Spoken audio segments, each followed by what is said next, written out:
Nuclear reactions. We're going to kind of whip through some things really fast so that you don't have to spend a ton of time watching this video. Of course, you already know how long the video is, and I don't. So here we go.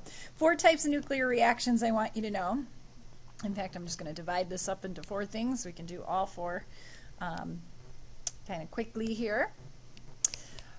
First one is one that nuclear decay. These should all be things that are familiar to you, that you have learned about in your past, but basically this is something that results from having an unstable nucleus. And a nucleus could be unstable for 2 reasons. One, it doesn't have the right neutron to proton ratio. And the right neutron to proton ratio for light elements is about 1 to 1. So, for example, carbon 12, which has 6 protons and 6 neutrons, is stable. But when you get to carbon 14, which has 6 protons and 8 neutrons, it's not stable. As you get to heavier elements, that stability starts to increase until it's 1.5 to 1 neutrons to protons. As you start getting all of these, this should not be a little 0, sorry. When you start getting all of these positive protons together, you know, if you've got, for example, atomic number 80 positive protons, it needs a lot more neutrons in there to allow them to kind of be held together. Then, once you hit atomic number 82, that's simply too many protons, and all of these elements are unstable. So this area right here is known, and if you look in your book, it's known as the belt of stability. So atoms that fall starting at 1 to 1 for the light elements and gradually increasing to 1.5 to 1 for the heavier elements up to 82, they tend to be stable, and outside of that region tends to be unstable. And when it's unstable, it spits out some kind of radioactive particle. What particle might it spit out? If it's really heavy, it probably will spit out an alpha particle. So an alpha particle is, and I'll just show you an example, something like californium, atomic number 98, so it's radioactive. If it spits out an alpha particle, the alpha particle itself is a high-speed helium nucleus. It has no electrons. And so when we do this, and I'm going to not necessarily show every example, but this represents the number of protons. If it spits out 2 protons, then there are 96 protons remaining. This is the number of protons and neutrons, so if it spits out 4 protons and neutrons, then there's going to be 246 remaining. And I can look on the periodic table and see that number 96 is curium, CM. Sorry, that's kind of not in the box. So basically, something that's really heavy is going to try to bring that atomic number down, and an alpha particle is a great way to do that. Sometimes, if the ratio is too high, it might spit out a beta particle, and a beta particle, for example, if I use this carbon 14, is basically a high-speed electron, but it comes out of the nucleus. So what really happens is a neutron in the nucleus turns into a proton and an electron. The proton stays, which is why the atomic number here goes up. Keep trying to hit the highlighter. Whew, that's supposed to be a 7. But this gets ejected out of the nucleus, and this is the radioactive particle. So that's the radioactive particle. This is the radioactive particle. And then down here, it might give off a beta positron, or it might undergo electron capture. Those are 2 different things, but their end result is the same. So beta positron, I'll just show you an example of it, is a high-speed positively charged electron. It's the antimatter to the beta particle, and so it can be given off, and notice it helps bring that ratio back down. 12,7 nitrogen is not 1 to 1, but here carbon 12 is 1 to 1. Electron capture, same basic thing in terms of the result, but if I give you an example like arsenic, what happens is an electron that is actually in the innermost energy levels, falls into the nucleus, and in the reverse process of this, it actually will change a proton into a neutron. If, again, once again, just reverse this reaction, changes a proton into a neutron, and so we end up seeing a decrease in the atomic number. So this is nuclear decay. These are when radioactive particles are spit out of the nucleus because the nucleus is unstable. Number 2, sometimes known as transmutation, sometimes known as bombardment.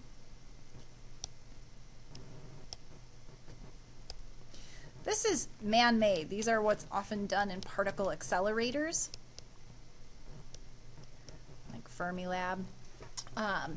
This is how they make new elements. Specifically, this is how they've made all the trans-uraniums. In other words, anything past uranium. Uranium is the last naturally occurring element. This is exactly what Lise Meitner and Otto Hahn were trying to do in that video, except they were trying to shoot neutrons at uranium to make it bigger. That's what the concept of transmutation or bombardment, bombarding something with something else, is. What they'll do is they'll take smaller particles, could be a neutron, like in the case of Lise Meitner and Otto Hahn, but say here, take an alpha particle and shoot it at a boron, and I'm going to just draw arrows. They're shot at each other. Think of the aim. Think of how small these atoms are. And you end up, in some cases, making larger particles. So when you start looking at a periodic table, anything above number 82 was made in a lab. Neptunium, plutonium, americium, curium. And you might think, well, what's the purpose? Well, something like americium is found in your smoke detector at home. It actually emits radioactive particles that if those radioactive particles are interfered with by smoke, it sets off an alarm. Plutonium is used in atomic weapons. Lots of them don't have a use, so it just kind of varies. Number 3, fission. And again, this should be review for most of you. This is what, whoa, that doesn't say anything. This is what fuels nuclear reactors. This is also what is used in the atomic bomb. This is what Lise Meitner and Otto Hahn actually did. They were trying to do this. What they caused to happen was this. So they took some neutron, this is what she kept alluding to in that video, and if you take a neutron and you have it hit into some uraniums, let's say they hit together, she was expecting the uranium or the neutron to stick, but it didn't. So instead they got, and she talked about this in the video, like barium and krypton.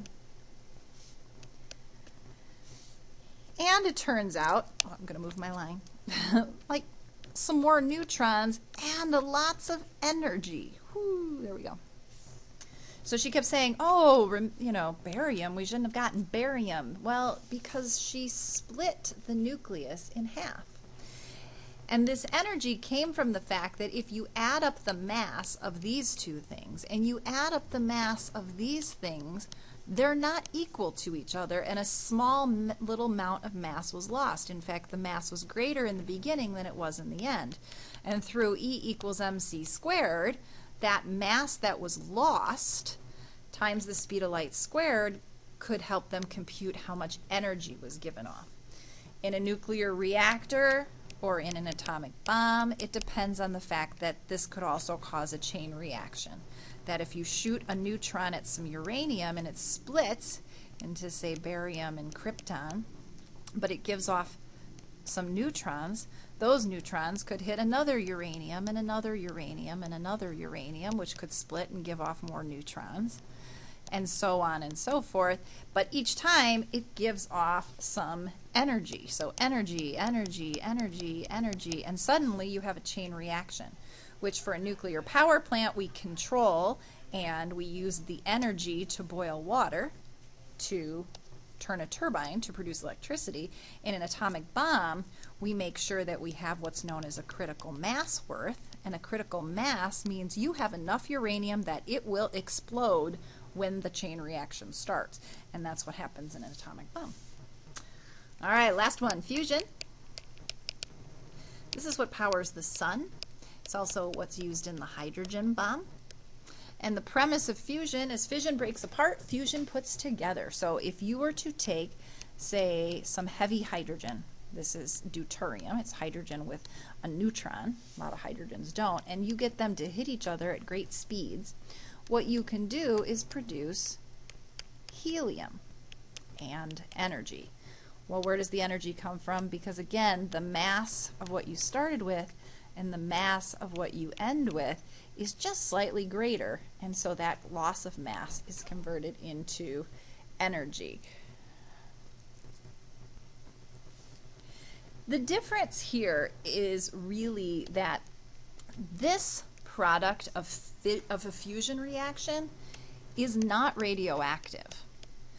So it's really a wonderful way to get power or energy, except that the amount of energy you need to get those to slam together to actually stick is so high that it isn't actually a good feasible way for us to make energy at this point. Although just recently they have actually put an article that somebody did manage to do this, and they're working out some of the details. In the hydrogen bomb, in order to get that kind of energy, they actually use a fusion reaction to fuel a fission. I said that backwards. They use a fission reaction to fuel the fusion reaction. So they use the energy from the fission reaction to slam those hydrogens together to produce helium and then get a large amount of energy. Couple of other things. This one I mentioned is not radioactive, but if you were to look at this 1 to 1 to 1.5 to 1 ratio in the fission products, these guys, although both of them are under atomic number 82, they have the wrong neutron to proton ratio. So they're actually unstable and then will start to give off radioactive particles. So when you use it in a nuclear reactor, this is the nuclear waste that they're talking about. So that is the last thing I wanted to mention to you. That finishes us up for reactions. We'll see you guys in class.